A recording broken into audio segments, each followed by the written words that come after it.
What I have is a 1991 Dodge Dakota with a V6.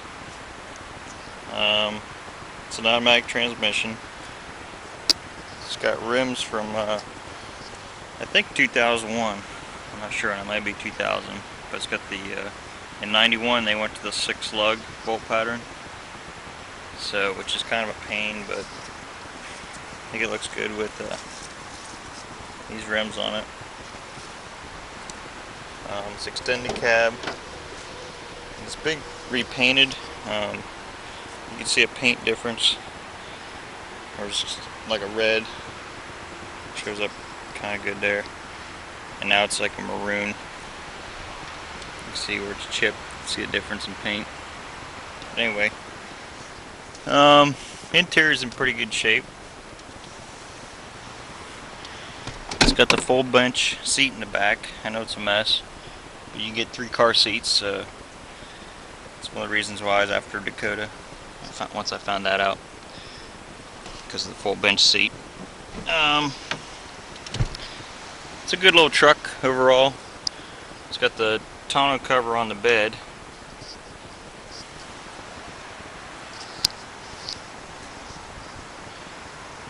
I gotta try to find some sticks to use for the braces.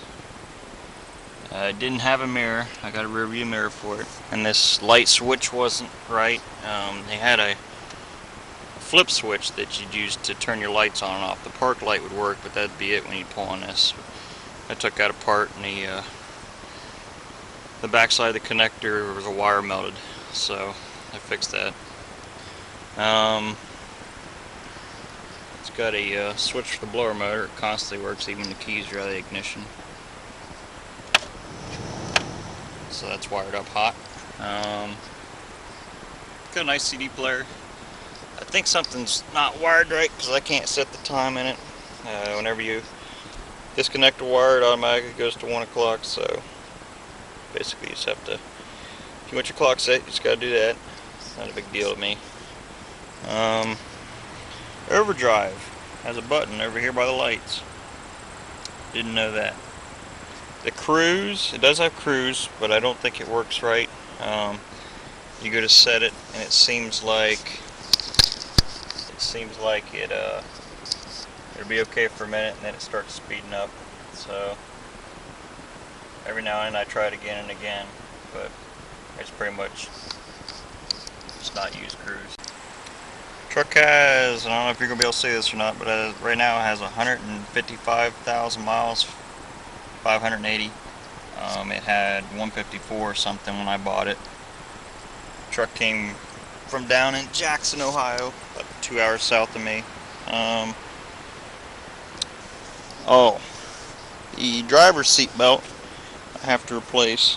The part down there, that retractor, I think they call it. It's the guy cut the seat belt, not the guy that owned it right before me, but I guess the guy before him. He cut the seat belt. I think he had problems because. Try to show you. Here's the seatbelt part that was here. I switched them because in order to get this one apart, you got to use keys or a small screwdriver. Push that. There's like a clip, which apparently is missing. To get the clip out, you have to use a screwdriver or something, and yeah, kind of sucked. So I switched them so it'd be easier to use mine, but. It's like 20 bucks in a scrapyard for the retractor I need, and the guy that had it just disconnected the seatbelt from back there for the rear, for the passengers in the back, and ran it up to here. So I got to fix that yet. See about under the hood. Like I said, it's got a V6. 91 was the last year before they went to the Magnum engines, at least for the V6. I think the V8s they might have used Magnum in 91. But it's got an air pump on it, has no belt, and they've disconnected a vacuum line. You can see the screw right there, and I think they disconnected it from either the EGR or I'm not sure what this valve is here, but the EGR is right there.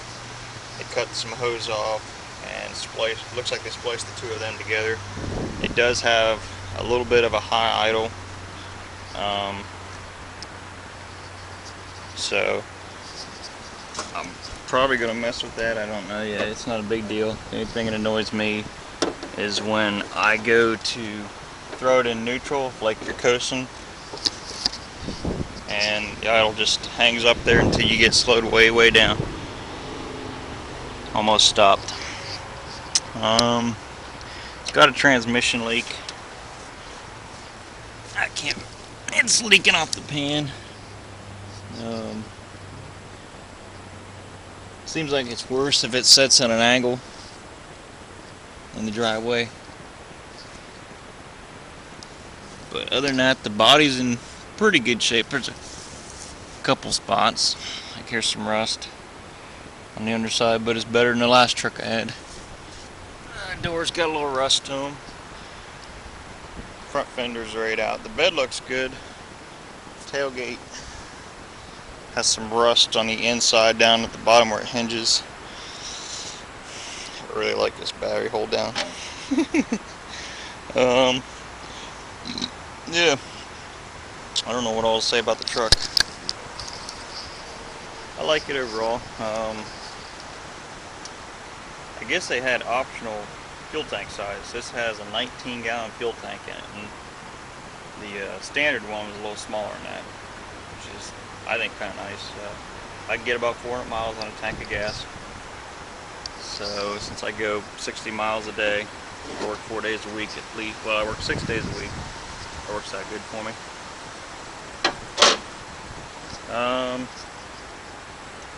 don't know. It's got, the only other issues I can think of right offhand it has is it's going to need front wheel bearings pretty soon. I checked those out. All the other suspension seems to check out good. All in the windshield.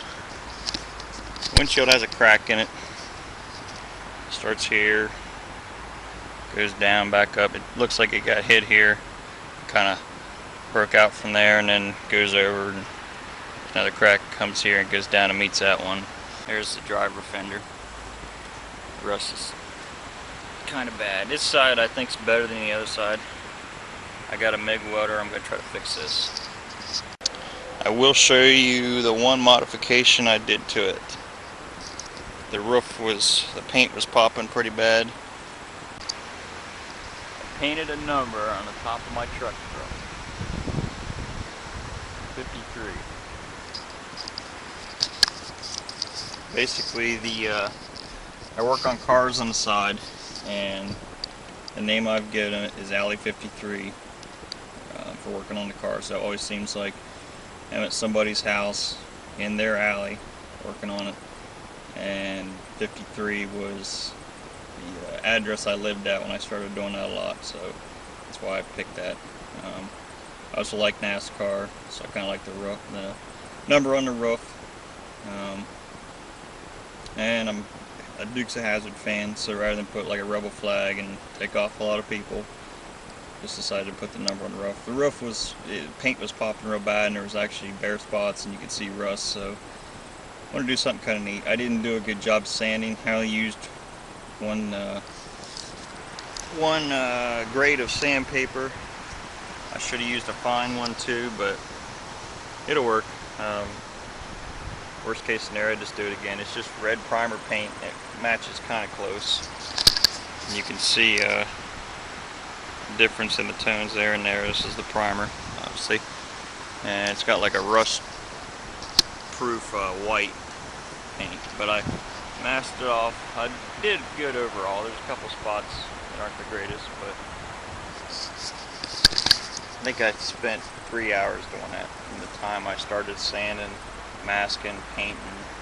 I even put a clear coat on it, so I can't complain. I had to rush it at night. Yeah, that's pretty much it. I guess if you have any questions, you can ask me and I'll make another video about it. This guy emailed me about this. His username, I believe, is 1980 C10 Chevy. So this video is for you, man. You wanted to see this truck. I did a walk around for you. I hope that kind of fills you in. I hope you get all the info you wanted off of it. I've been meaning to do this video anyway. So I got rid of my Ranger. So now I got another truck. So pretty sweet.